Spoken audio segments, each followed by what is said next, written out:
ওদিক থেকে একটা জিনও সম্ভবত চালের উপরে এসে বসে, যে ঘরের উপরে এসে একটা জিন বসে। অনেক জিনের উৎপাত ছিল। তো একদম চাল চ্যাপ্টা হয়ে যাচ্ছিল, প্রায় চ্যাপ্টা হয়ে যাচ্ছিল। তখন নানু জোরে জোরে আমার আম্মু আর মামাকে ধরে দোয়া পড়তেছিল, জোরে জোরে পড়তেছিল। আম্মু আর মামা তো কিছু বোঝে না, তো বলতেছিল, মা এরকম করো কেন তুমি? কই কিছু হয় না, তোমরা চুপ থাকো। জোরে জোরে দৌড় পড়াতেছিল নানু। তখন যে জিনটা ছিল চালের উপরে বসেছিল, আধা ঘন্টার মতো চালের উপরে বসেছিল। তখন আধা ঘন্টা পরে নামার পরে আম্মু এই জিনের পাটা দেখে। মামাকে বলতেছিল আবার, দেখ ভাই, ওটা কি, কত বড় একটা জিনিস দেখ। মানে আবার মামা বলে, তুই চুপ। মামায় বড় ছিল 2 বছর আম্মুর থেকে। চুপ চুপ, ওদিকে তাকাস না।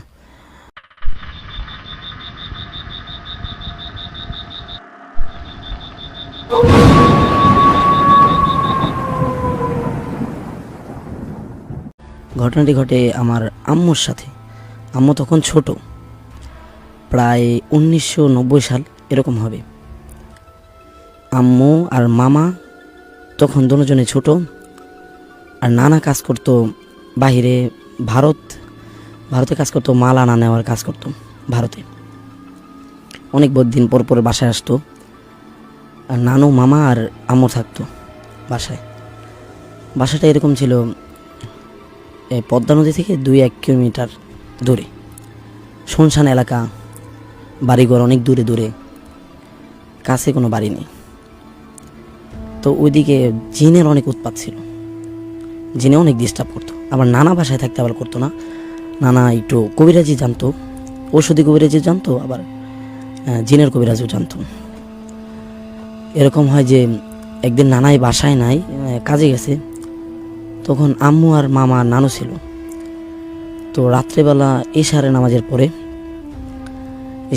পরে নানু খাবারের পানি নাই ঘরে, সেজন্য খাবারের পানির জন্য বাইরে যায়। তো একটু ঝড় ছিল ওই দিন। ঝড়টা কমার পরে নানু বের হয়, পানি আনার জন্য যায়, পানি নিয়ে আসে। ঘরে আসার পরে সাইড থেকে একটা আওয়াজ হয়, মানে রাস্তা থেকে আওয়াজটা হয়, আহ বলে একটা আওয়াজ হয়। তখন নানু তাড়াতাড়ি ঘরে চলে যায়।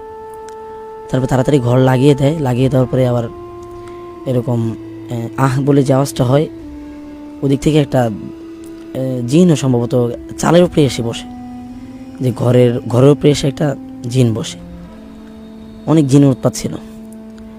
তো একদম চাল চ্যাপ্টা হয়ে যাচ্ছিল, প্রায় চ্যাপ্টা হয়ে যাচ্ছিল।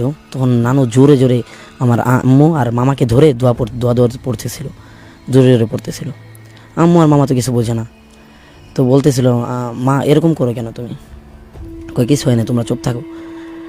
জোরে জোরে দৌড় পড়াতেছিল নানু। তখন যে জিনটা ছিল চালের উপরে বসেছিল, আধা ঘন্টার মতো চালের উপরে বসেছিল। তখন আধা ঘন্টা পরে নামার পরে আম্মু এই জিনের পাটা দেখে। মামাকে বলতেছিল আবার, দেখ ভাই, ওটা কি, কত বড় একটা জিনিস দেখ। মানে আবার মামা বলে, তুই চুপ। মামায় বড় ছিল 2 বছর আম্মুর থেকে। চুপ চুপ, ওদিকে তাকাস না। তো এরকম বলার পরে আম্মু আর তাকায় না। তারপরে জিনটা চলে যায়। পাশে আবার বর্ষাকাল ছিল, তখন বর্ষাকালে পানি ছিল রাস্তায়, মোটামুটি পানি ছিল। পানিতে টুপ টুপ আওয়াজ করতে করতে চলে যায়, টুপ টুপ এরকম আওয়াজ করতে করতে জিনটা চলে যায়। এরকম জিন আর আসে নাই আগে কখনো। আরেকবার আসছিল একটা জিন, তখন নানা বাসায় ছিল। তখন একটা জিন আসছে, মামার রূপ নিয়ে আসছে। মামা ঘরে ছিল, নানা দেখেছে মামা ঘরে। তো নানা বাইরে বসা ছিল, তখন জিনটা আসে। মামার নাম ছিল মামুন। তো নানা দেখে ডাকে, কিরে ঘরে তো আমার ছেলে, এটা কি তাহলে? তো ডাক দেওয়ার পরে কয়, তুই কি? কয় আমি মামুন। কয় তুই মামুন, তাহলে ঘরে কি?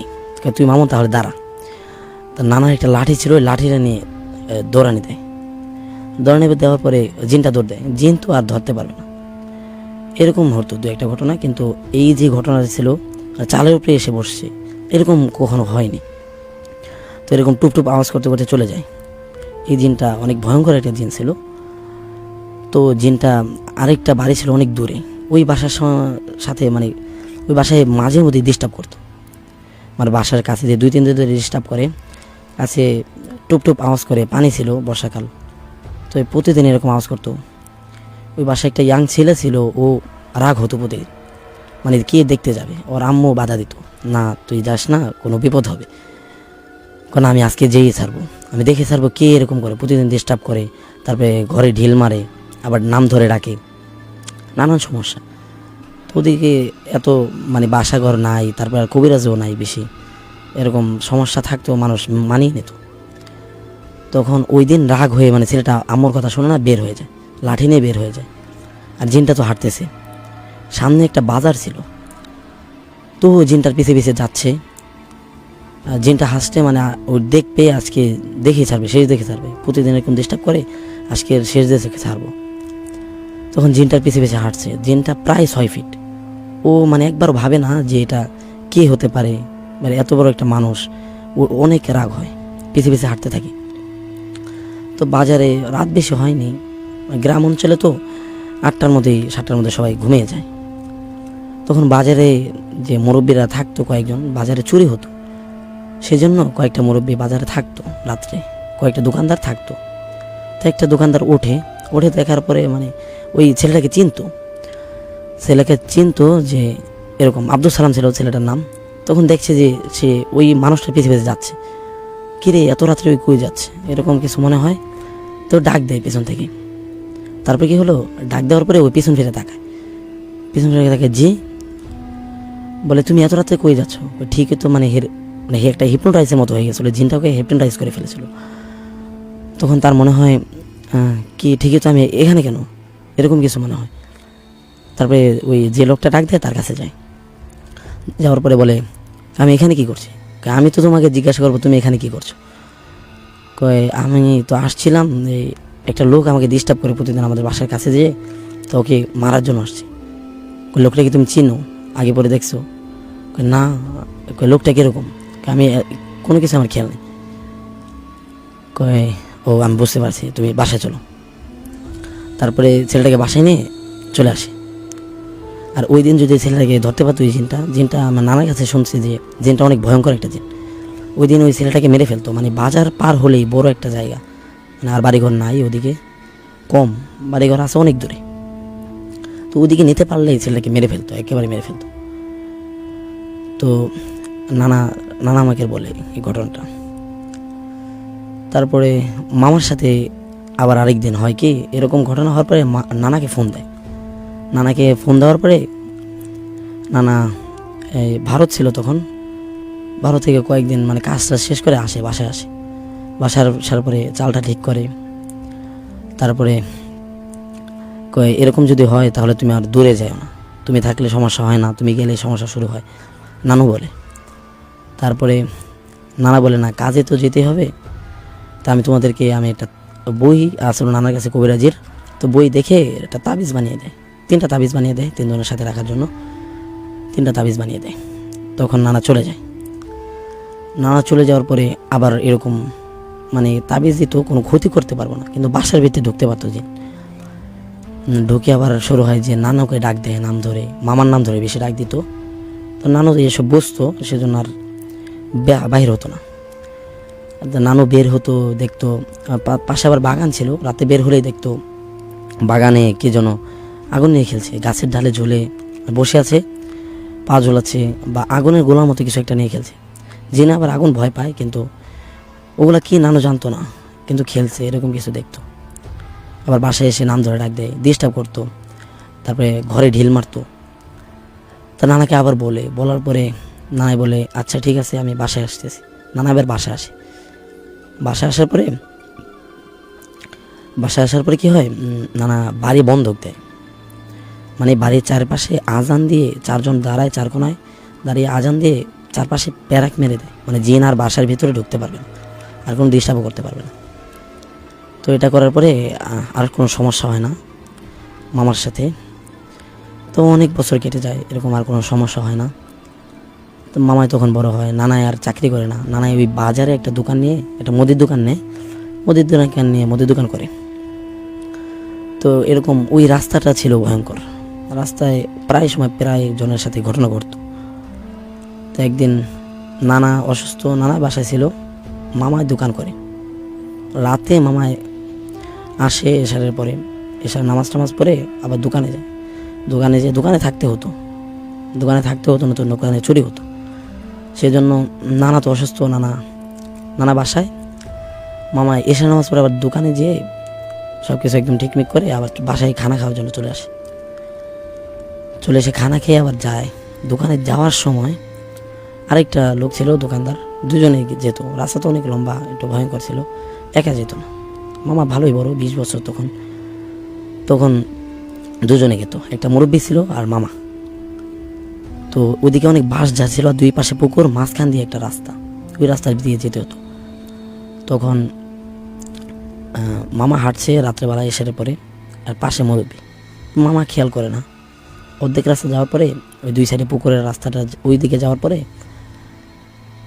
সামনে মামা পাড়া দিয়ে দিবে এরকম একটা অবস্থা। মোটা একটা সাপের মতো, কিন্তু সাপ না, আমার বোঝা যাচ্ছে না প্রাণীটা কি। এদিক দিয়ে মানে এক মাথা আর এই দিক দিয়ে এক মাথা, মানে দুই পাশে নেমে গেছে আর মাঝখানে শুয়ে আছে মোটা করে একটা জিনিস, সাপের মতো সম্ভবত, এরকম কিছু। তো মামা পাড়া দিয়ে দিবে, মুরব্বীটা সাইড থেকে ডাকবে, এই দাঁড়াও। তা মামা থমকে দাঁড়ায়। দাঁড়ানোর পরে কি হয়, মামা নিচ দিকে তাকিয়ে দেখে এটা কি। মামা বলে এটা কি? আমি তো জানি না এটা কি, তুমি দাঁড়াও, এটা সরলে পরে যাবো, এছাড়া যাওয়া যাবে না, মানে কোনো ক্ষতি হতে পারে। তো দুজনে দাঁড়িয়ে থাকে অনেকক্ষণ, 15-20 মিনিট দাঁড়িয়ে থাকে, ওই জিনিসটা যায় না। ওটা যদি মানে মামা পাড়া দিয়ে দিত কোনোভাবে, তাহলে মামার একটা ক্ষতি হতো, মামাকে কোনো একটা ক্ষতি করে ফেলতো। আবার মামা বলতেছিল কি এটার উপর দিয়ে চলে যায়। তো মুরব্বীটা বলে না, উপর দিয়েও যাওয়া যাবে না, এটা যদি সাপ ঠোপ না হয়, তাহলে কোনো যে একটা জিন হয়, তাহলে তো তোমার সমস্যা। তুমি ওর উপর দিয়ে যাওয়ার কারণে রাগ হলে তোমার ক্ষতি করবে অনেক। তো তখন মামার সাথে আর তাবিজ ছিল না, তাবিজ ফেলে দিছে। তখন মামা দাঁড়িয়ে থাকে। আর জিনদের একটা অভ্যাস ছিল কি, জিনের কোনো ক্ষতি না করলে জিন সহজে ক্ষতি করে না। তো মামা অনেকক্ষণ দাঁড়িয়ে থাকার পরে একটা বড় একটা গর্ত, আগে দেখিনি গর্তটা কখনো, পুকুরের সাইডে একটা গর্ত, ওই গর্তের ভিতরে ঢুকে যায়। তো মামা আবার সাহস করে একটা লাঠি নেয়, বাঁশঝাড় থেকে একটা লাঠি নিয়ে ওই গর্তের পাশে একটা চিহ্ন দিয়ে আসে। সকালে দেখবে এটা কি, মানে দেখার জন্য চলে যায়। তখন দোকানে চলে যায়, সকালে আবার দোকান থেকে এসে দেখে যে গর্তও নাই, আবার যে চিহ্নটা দিয়েছিল এই চিহ্নটাও নাই। এরকম ঘটনার পরে আবার নানাকে বলে যে এরকম রাস্তায় যদি ঘটনা হয়, মানে এরকম হয়, তাহলে তো আর সমস্যা। তো নানাই আবার তাবিজ দেয় আরেকটা মামার সাথে রাখার জন্য। তো তাবিজ নিয়ে মামার কাছে তখন আর সমস্যা হয় না, বেশি সমস্যা হয় না।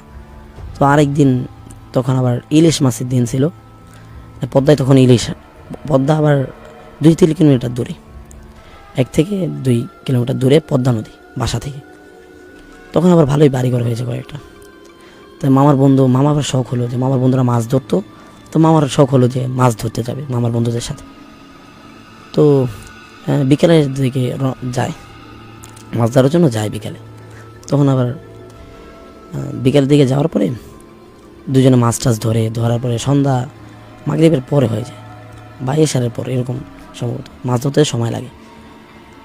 ইলিশ মাছ পায়, ওইগুলা মানে মামায় নিয়ে আগে যাচ্ছিল, মামার বন্ধু ছিল পিছে, মানে নৌকা ঠোকা বা সাইডে ভিড়ে ঠেড়ে আসছে, আর মামা আগে যায়। মামা আর একটা লোক ছিল সাথে, দুজনে আগে চলে যায়, কয় তুই আস, আমরা যাইতেছি। আচ্ছা ঠিক আছে, তোরা যা। তো মামার বন্ধু হাঁটু সমান পানি এরকম হবে, তখন নদীর পাড়ে মোটামুটি আলো থাকে।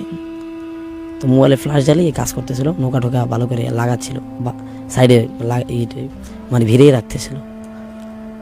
তখন কি হয়, যখন নৌকার রাখতেছিল তখন পাশে দেখে প্রায় 3 হাতের মতো একটা বড় একটা মাছ, মানে এতটুক পানিতে এত বড় মাছ।